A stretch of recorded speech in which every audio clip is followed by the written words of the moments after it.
аяп берген атамыздың жеті ата бабасы бай болған екен. Жеті ата бабамыз бай болған екен. Мәші деген үлкен әулеттен тарағанбыз ғой бәріміз. Сонда Машатты кісі, Мәші деп кейін айтады ғой енді. Машатты деген кісі. Жаңа енді қазан шұңқыр дейді енді айтушылар атам айтып отыратын жарықтағы.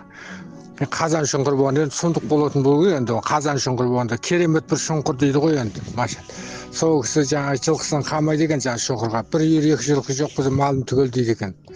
Содан үзілмей келе жатқан ғой мынау революция келгенде аяп берген бай атамыздың қуғынға салған ғой бәрін. Сонда жарықтық әжем айтатын, мен енді сен сияқты қағазға жоқпын, үрішкеге жоқпын енді. Ондағы енді қисыны келмейді маған. Әйтпесе сен құсап жазуға болар еді.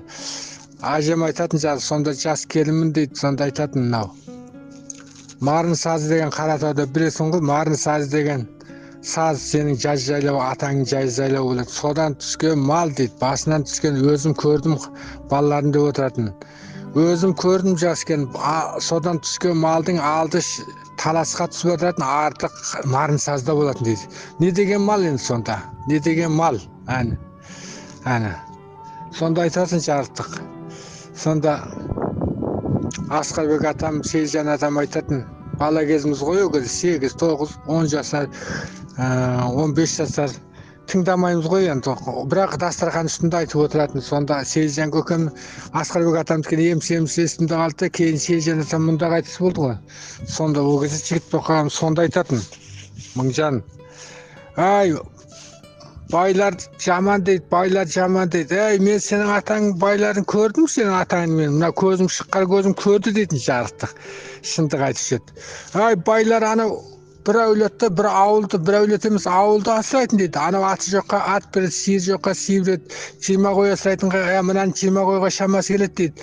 Байлар таза екі анамыз 20 қойсын өзі алады, байдың өзі. Анау 20 қойды асырап өзі соны жаңағы сүт майын ішеді, сиырын береді, атын береді. Ана 40 қой асырады, пәренше қанат 40 қой асырады, соған 40 қой береді дейді.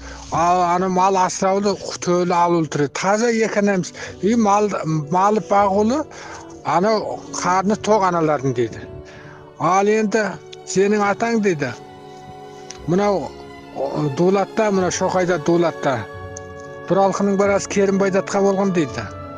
Жаңа айтайыншы енді бауыр, мына зарядка таусылып баратыр. Сыртқа шығып тұрмын. Керімбайдатқаның Бұралқы деген әкесі Меккеге барғанда қайтыс болыпты. Сонда тіреуін қабыл еткен екен деп сояққа жерлепті Меккеде. Бұралқы датқаны. Оның баласы Керімбай датқа жаңағы 300-ге сауын салыпты енді. Оларда енді байлар ғой енді жаңағы. Байлар шақырып, ойықтардан жаңағы шақырады. Ойықтарда бар ғой енді байлар, билер.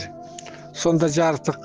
Сонда ойыққа не береміз? Оны датқалар бар екен жаңағы. Левай датқа дейді жаңағы. Бейбіт би, мынау жаңағы Шоңның әкелері. Сонда жаңағы байлар бар ғой жаңағы. Мына 40 мың қойдан қой жаңағы тоқойлары. Сонда не береміз деп ол кезде аяп берген бай атамыз жоқ екен, бір жаққа сапарлап кетіпті жаңағы Сейілжан көкемнің айтысы. Не береміз енді. Ол уақытта енді жарыс болу керек енді, кім біледі енді ойықтың атынан. Әрі жақтан енді барады ғой мысалы үшін. 300-ге сауын салған ғой енді жаңағы. Шақырған ғой енді сауын салды деген. Содан бұған бүйтейік, ақ түйе барайық, 100 ақ түйеге барайық депті жаңағы. Түйе кімнен шығады, ақ түйе кімнен шығады деген. Аяп бергеннен шығады, нұқыл ақ түйе бар, нар түйелер деген ғой. Мына өркешті, қос өркешті емес, нар түйелер бар. Кім барады дегенде, бейбіт дейді, сен барасың деген ғой енді. Сөйтсе бейбіт біріп, мен бармайын деді, ол кісі өте сұсты, мен барамайын деді. Сонда мына Бестамда Әбдірәлі деген кісі бар екен, бай екен, Әбдірәлі. Енді оның балаларын білмейді екенмін, соны сұрайын десем, соны есімнен шығып кетеді, Бестамда сұрайын десем.